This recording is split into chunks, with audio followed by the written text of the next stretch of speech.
দেশে অনেকেই বলে যে তিনি নূরের তৈরি, ওই একটা ঐতিহাসিক ঘটনা থেকে নিয়ে সেটা যোগ করে দিয়ে বলে দিল। যাই হোক, এই জন্ম সংক্রান্ত আলোচনা আমরা গত সপ্তাহে মেনলি করেছি। জন্মের পরে যে ঘটনা, তার জন্ম সংক্রান্ত যে একটা ঘটনা এখানে চলে আসে, সেটা হচ্ছে খিতান। ওনার কি মুসলমানি হয়েছে নাকি মুসলমানি হয়নি, এই বিষয় নিয়ে আবার অনেকগুলো গোপন অঙ্গ দেখতে পাইনি, দেখা লাগেনি, এই কথাটা সত্য রেওয়ায়েত নয়। এরকম আর কি রেওয়ায়েত এসেছে, এই যে ওনার দাদা আব্দুল মুত্তালিবকে বলা হয়েছে যে আপনার নাতি তো জন্ম হয়েছে মাকতুনান মাসরুরান, তার এই খেতান অবস্থায় জন্ম হয়েছে, খতনা করা অবস্থায়। তখন তিনি খুবই খুশি হয়েছেন, বলেছেন যে আমার এই এই সন্তানের, নাতিকেও সন্তান বলে আরব দেশে, তার বিশাল শান হবে ভবিষ্যতে। এগুলোর কোনো ভিত্তি নাই, সনদগুলো একেবারেই ভিত্তিহীন। ইবনে কাসির রাহমাতুল্লাহ আলাইহি বলেছেন যে এইগুলো মধ্যে কোনো সহিহ রিওয়ায়াত পাওয়া যায়নি। কেউ কেউ কোনো কোনো লোক বলছে মুতাওয়াতির রিওয়ায়াত আছে, এগুলোর কোনো ভিত্তি নাই। ইবনে কাইয়িম রাহমাতুল্লাহ আলাইহি বলেছেন যে এইগুলো যে সমস্ত হাদিসে এসেছে, হাদিসগুলো লা ইয়াসিহু, এগুলো মোটেই সহিহ নয়, বরং এগুলো বানানো হাদিস হিসাবে প্রমাণ করেছেন ইমাম আবুল ফরজ ইবনে জাওজি রাহমাতুল্লাহ আলাইহি। কোনো সহিহ হাদিস এই বিষয় নাই, বরঞ্চ যে হাদিস এসেছে সহিহ তরিকায়, সেটা এসেছে যে লাম্মা কানাল ইয়াউমুস সাবিআ, সপ্তম দিনে ওনার জন্মের, মিন বিলাদাতিহি খাতানাহু আব্দুল মুত্তালিব আলা আদাতিল আরব, আরবদের তরিকা অনুযায়ী, আরবদের কাছে নবী ইব্রাহিম আলাইহিস সালামের এই বকেয়া সুন্নতটা তখনও জারি ছিল, যে আরবরা কি করতো, জন্মের পরে শিশুকে, ছেলে শিশুকে তারা মুসলমানি করিয়ে দিত।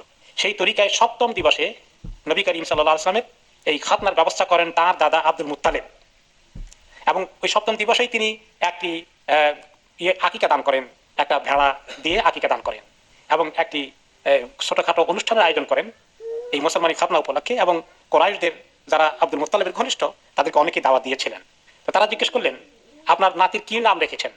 তিনি বললেন, সাম্মাইতুহু মুহাম্মাদান, আমি তার নাম রেখেছি মুহাম্মদ। তাহলে সপ্তম দিবসে খতনা করে ফেলা, আকিকা দেওয়া, নামকরণ করা, এগুলো নবী ইব্রাহিম আলাইহিস সালামের বাকি বকেয়া সুন্নত।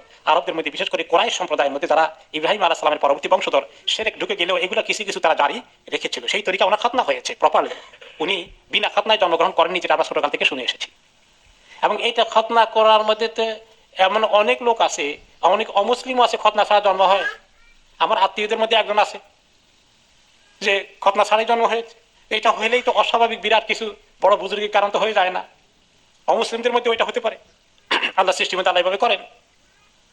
তো যখন এই মোহাম্মদ নাম শুনলো, আরবদের কাছে তো এই নাম কখনো ছিল না। কোরাইশ বংশের যে মেহমানরা বললো যে এই নাম পাইলেন কই, আর এটা কি উদ্দেশ্যে রাখলেন? আমাদের সমাজে, আমাদের পরিবারে প্রথা অনুযায়ী যে সমস্ত নামগুলো ব্যবহার করে সেগুলো রাখলেন না কেন?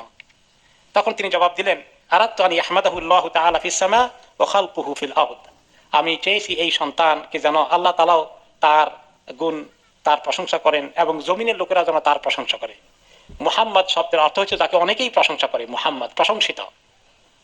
অন্য রিওয়ায়াতে এসেছে যে আব্দুল মুত্তালিব যখন শাম দেশে গিয়েছিলেন, সিরিয়ায় ব্যবসা বাণিজ্য করার জন্য, তার সঙ্গে আরো 3 জন ছিল, মোট 4 জন একসঙ্গে গিয়েছিলেন। তো সেখানে তাদের সঙ্গে দেখা হয় একজন খ্রিস্টান যাজকের সঙ্গে। তিনি, তারা নবী করিম সাল্লাল্লাহু আলাইহি ওয়াসাল্লামের জন্ম উপলক্ষে পৃথিবীর পরিবেশ পরিস্থিতি কি হবে, এগুলা ওই সমাজের কিতাবে লেখা ছিল কিছু, ওগুলো লক্ষণ আস্তে আস্তে আসছে। তখন তারা এই যে জায়গায় আসবে সেই জায়গার লক্ষণও তাদের কাছে আসে। ওই জায়গা থেকেই যখন 4 জন গিয়েছে আব্দুল মুত্তালিব সাহেব ব্যবসা করার জন্য, তখন বললেন, মিন আইনা আনতুম, তোমরা কোন দেশ থেকে এসেছো সিরিয়া ব্যবসা করতে? তারা বললেন, নাহনু মিন মক্কা, আমরা মক্কা এলাকা থেকে এসেছি। তখন সেই খ্রিস্ট যাজক বললেন, ইন্না বেলাদাকুম সায়াখরুজু মিনহা নবিয়্যুন, তোমাদের এই অঞ্চল থেকে একদিন আখিরি নবী আসবেন। তারা জিজ্ঞেস করে সেই নবীর নাম কি হবে? তখন ওই খ্রিস্ট যাজক উত্তর দিলেন, তার নাম হবে মুহাম্মদ। এই নামটাই আব্দুল মুত্তালিবের মাথায় ঢুকেছে, এবং এর অর্থ তিনি আরবিতে বুঝেন, সেটাই তিনি রেখেছেন বলে কোনো কোনো রিওয়ায়াতে এসেছে। যাই হোক, মেইন কথা হলো যে আব্দুল মুত্তালিব তার নাম রেখেছেন মুহাম্মদ। আর বাকি যে 3 জন ছিল ওখান থেকে ওনার সঙ্গী ব্যবসা বাণিজ্য করতে গিয়েছে, তারাও 3 জনও যখন তাদের ছেলে হয়েছে, তারাও তাদের 3 ছেলের নাম রেখেছিলেন মোহাম্মদ। তো কার ভাগ্যে জোটে এটা? কিন্তু সব মোহাম্মদ কি আর ওই মোহাম্মদ হয় নাকি? যাকে আল্লাহ নিযুক্ত করে রেখেছেন তিনি আসল মোহাম্মদ হয়েছেন। তাহলে সপ্তম দিনে ওনার মুসলমানি হয়ে গেল, খেতান হয়ে গেল, এবং ওনার নামটাও কনফার্ম হয়ে গেল। আর আসলে আমাদের হাদিসে তো তাই নবী করিম সাল্লাল্লাহু আলাইহি ওয়াসাল্লাম বলেছেন, সপ্তম দিবসে নাম রাখো, সপ্তম